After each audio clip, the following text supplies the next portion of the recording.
अगर हम एक पल के लिए सोचें, एक तरफ 2,500 सीसीटीवी कैमरों का पूरा जाल बिछा है, सर्विलेंस पर करीब 1.5 लाख मोबाइल नंबर रखे गए हैं, पूरी की पूरी हाईटेक पुलिस फोर्स दिन रात एक कर रही है। और दूसरी तरफ क्या है? एक अकेला आदमी। बिल्कुल, और वो भी कोई शातिर क्रिमिनल मास्टरमाइंड नहीं है, बस मिट्टी की पगडंडियों पर चलने वाला एक एकदम आम सा दिखने वाला इंसान। और हैरानी की बात यह है कि ये आम सा इंसान उस पूरे एडवांस सर्वेलेंस सिस्टम को महीनों तक चकमा देता रहता है। सही कहा। आज की हमारी इस गहरी पड़ताल में हम उत्तर प्रदेश के बरेली जिले की पुलिस चार्जशीट, केस डायरी और ग्राउंड रिपोर्ट्स का पूरा कच्चा चिट्ठा खंगालने वाले हैं। और हमारा मकसद सिर्फ एक सनसनीखेज कहानी सुनाना नहीं है। हम उस कातिल के दिमाग के अंदर झांकने की कोशिश करेंगे जिसने शाही गांव के गन्ने के खेतों को अपना सबसे बड़ा हथियार बना लिया था। तो चलिए इस खौफनाक दास्तान की शुरुआत करते हैं। तारीख थी 5 जून 2023। बरेली का शाही गांव। जेठ की तपती दोपहर थी, करीब 38 डिग्री तापमान रहा होगा। लू के थपेड़े चल रहे होंगे उस वक्त। ऐसी तपती दोपहरों में अमूमन कोई बाहर नहीं निकलता। बिल्कुल नहीं निकलता। गांव की गलियों में एकदम सन्नाटा था, लेकिन 55 साल की कलावती अपने खेतों की तरफ जा रही थीं। और तभी पीछे से एक आवाज आती है। कोई कहता है, भाभी कहाँ जा रही हो? अब जो इंसान इस वक्त बाहर है वो या तो मजबूरी में है या फिर किसी खास मकसद से गात लगाए बैठा है। और कलावती पलटती है। सामने कोई 30-32 साल का एक युवक खड़ा है। उसकी आंखों में हल्का सा भेंगापन है। वो धीरे से हंसते हुए उनसे कहता है कि तुम बहुत खूबसूरत हो। इस तरह की स्थिति में कोई भी महिला घबरा सकती है। हाँ? पर कलावती कोई डरी सहमी महिला नहीं थी। वो पलटकर एकदम कड़क आवाज में डांटती हैं, कहती हैं, नासपीटे, तू जाता है या मार खाएगा? लेकिन वो लड़का वहां से नहीं गया है ना? नहीं। उन्होंने अपने कदम तेज किए, लेकिन वो पीछा करता रहा।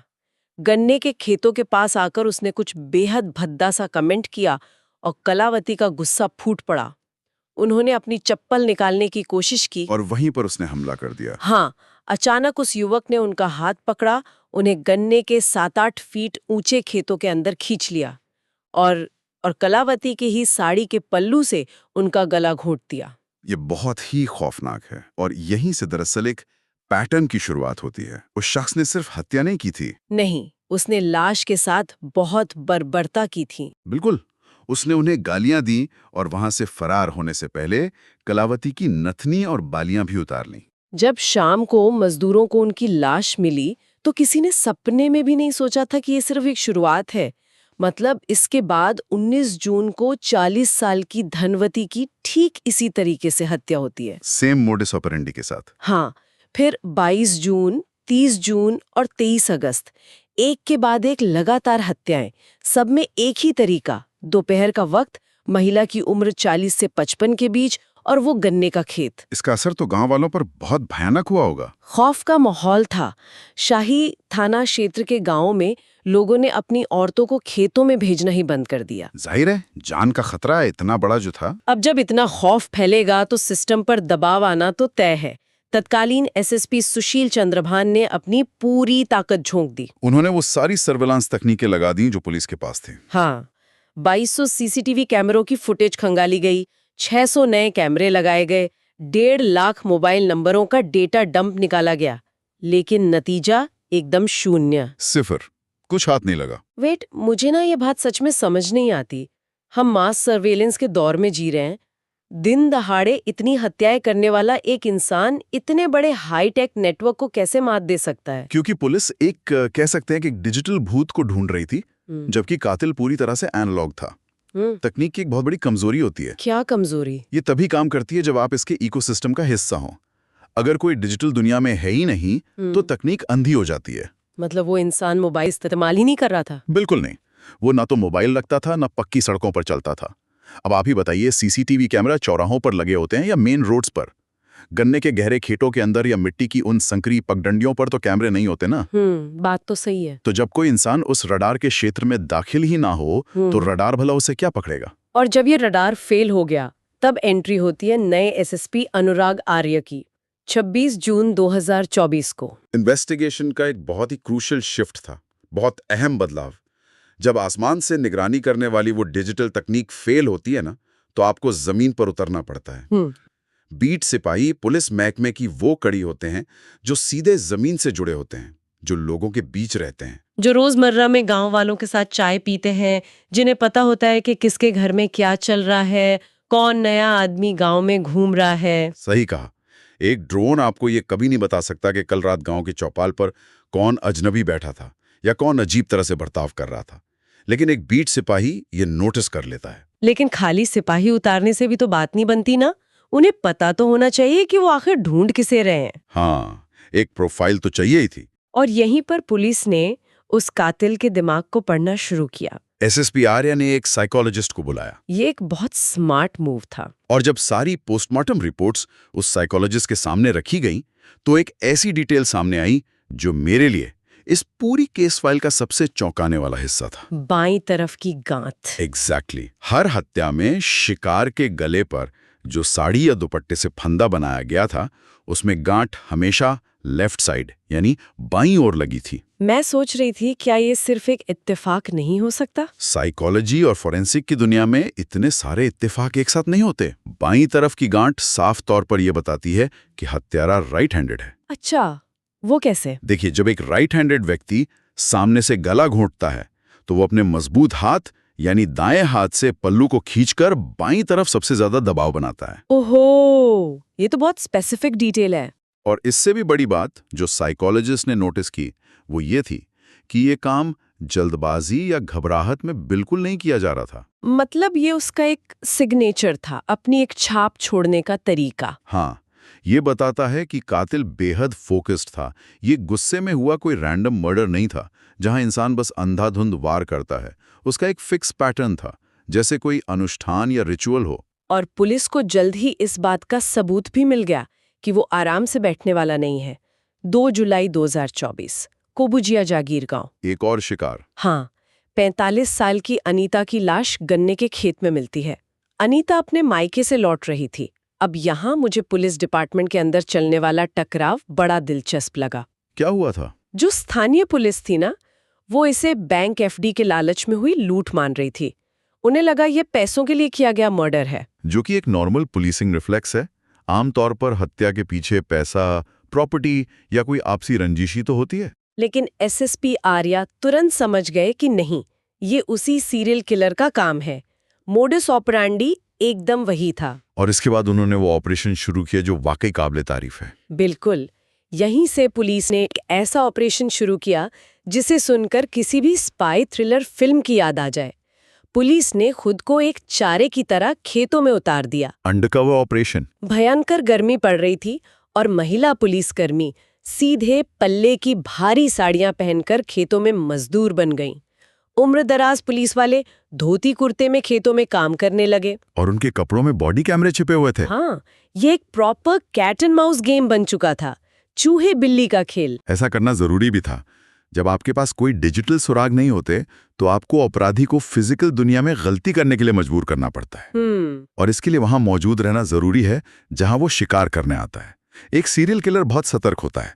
अगर उसे पुलिस की वर्दी की जरा सी भी भनक लग जाए ना, तो वो महीनों के लिए गायब हो सकता है। और उनकी ये तपस्या रंग लाती है 7 अगस्त 2025 को। बीट सिपाही की वजह से। जी, एक बीट सिपाही से खबर मिलती है।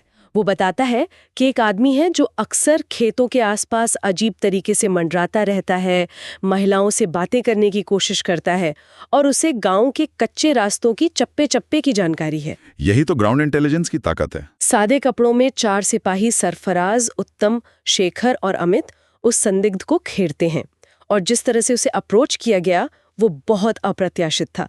मतलब कोई बंदूकें नहीं तानी गईं, कोई चिल्ला चोट नहीं की गई। ये बहुत जरूरी था, क्योंकि अगर आप एक साइकोपैथ पर आक्रामकता दिखाएंगे तो उसका डिफेंस मैकेनिज्म तुरंत एक्टिव हो जाएगा। वो अलर्ट हो जाता। बिल्कुल, वो अपने चारों तरफ एक दीवार खड़ी कर लेगा और फिर मुंह से एक शब्द नहीं बोलेगा। हुआ भी यही।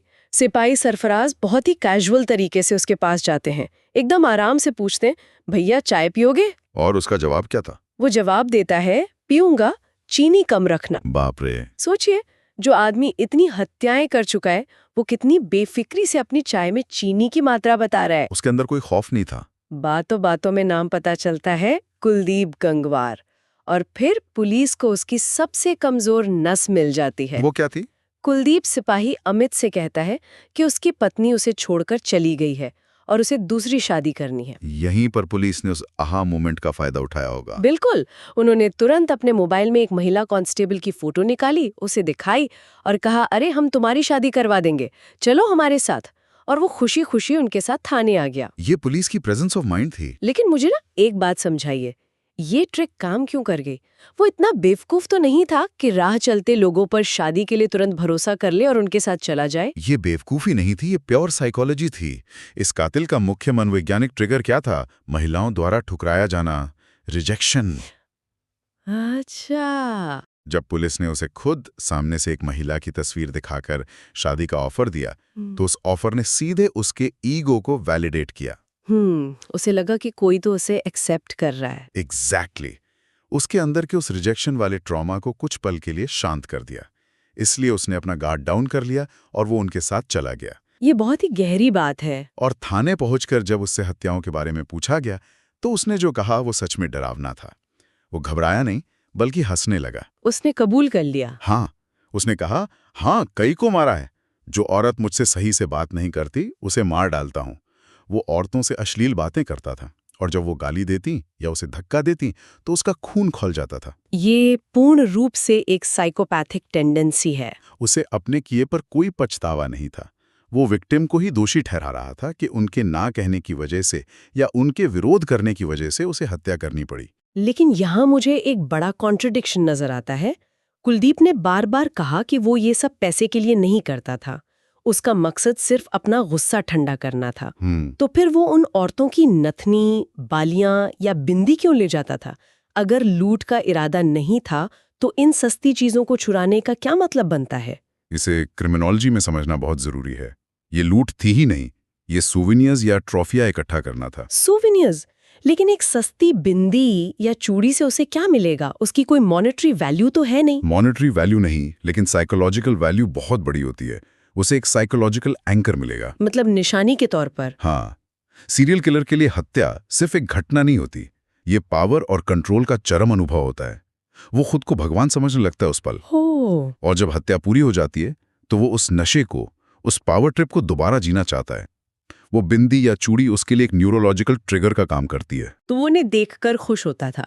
बिल्कुल। जब भी वो उस बिंदी को देखता, उसका दिमाग केमिकली उसी पल को फिर से महसूस करता जब उसने उस महिला की जिंदगी अपने हाथों से छीनी थी। ये सुनकर सच में सिहरन पैदा होती है। लेकिन अभी भी पुलिस के सामने एक बहुत बड़ा सवाल था, क्यों? ये इतनी गहरी नफरत आई कहां से? इसका जवाब कैसे मिला? एसएसपी अनुराग आर्या जब खुद उसके सामने बैठे, तो कुलदीप के चेहरे पर वही खौफनाक मुस्कान थी, उसे कोई फर्क नहीं पड़ रहा था।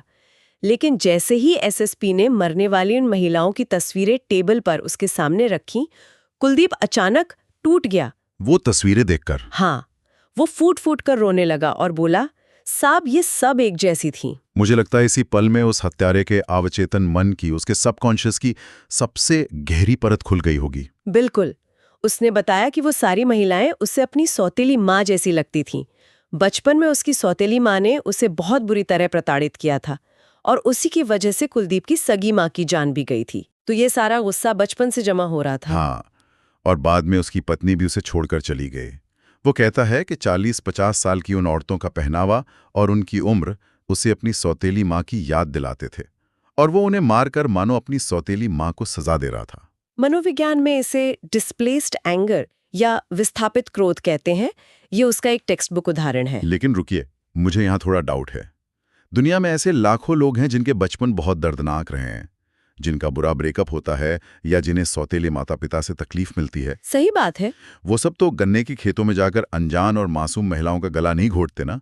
ये डिस्प्लेस्ड एंगर एक सीरियल मर्डरर में कैसे बदल गया? ये एक बहुत ही तार्किक सवाल है, और यहीं पर सामान्य ट्रॉमा और साइकोपैथी के बीच की लकीर खिंचती है। कैसे? एक आम इंसान अपने ट्रॉमा को थेरेपी के जरिए रोकर या समय के साथ प्रोसेस कर लेता है, लेकिन एक साइकोपैथ के दिमाग में सहानुभूति या एम्पैथी का वो हिस्सा काम ही नहीं करता। वो दूसरों का दर्द नहीं समझ पाते। कुलदीप के लिए वो गुस्सा सिर्फ नाराजगी नहीं थी, वो एक पूर्ण नियंत्रण या एब्सोल्यूट कंट्रोल की चाहत बन गई थी। जो औरतें उसे खेत में मिलती थीं, वो उसके लिए इंसान थी ही नहीं, वो सिर्फ उसकी सौतेली माँ का प्रोजेक्शन थी। एक प्रॉक्सी की तरह। वो अपनी असली सौतेली माँ को तो मार नहीं पाया, तो उसने उन औरतों को निशाना बनाया। बिल्कुल। और एक और बात जो दिखाती है कि वो सिर्फ गुस्से में पागल नहीं था, बल्कि बहुत शातिर था, उसका टाइमिंग। हाँ, ये बहुत अहम पॉइंट है। जब पुलिस ने पूछा कि वो बीच-बीच में महीनों तक गायब क्यों हो जाता था, तो उसने बताया कि वो सिर्फ तभी हत्याएं करता था जब खेतों में फसल खड़ी होती थी। ताकि वो छुप सके। एग्जैक्टली। फसल कटते ही वो अपना काम रोक देता था ताकि दूर से किसी के नजरों में ना आ जाए। ये स्पष्ट करता है कि वो पागलपन के दौरे में हत्याएं नहीं कर रहा था। उसे पता था वो क्या कर रहा है। उसके अंदर सर्वाइवल इंस्टिंक्ट बहुत स्ट्रांग था। पकड़े जाने का डर उसे भी था। उसने पूछताछ में 10 नहीं बल्कि 6 महिलाओं को मारने की बात कबूली।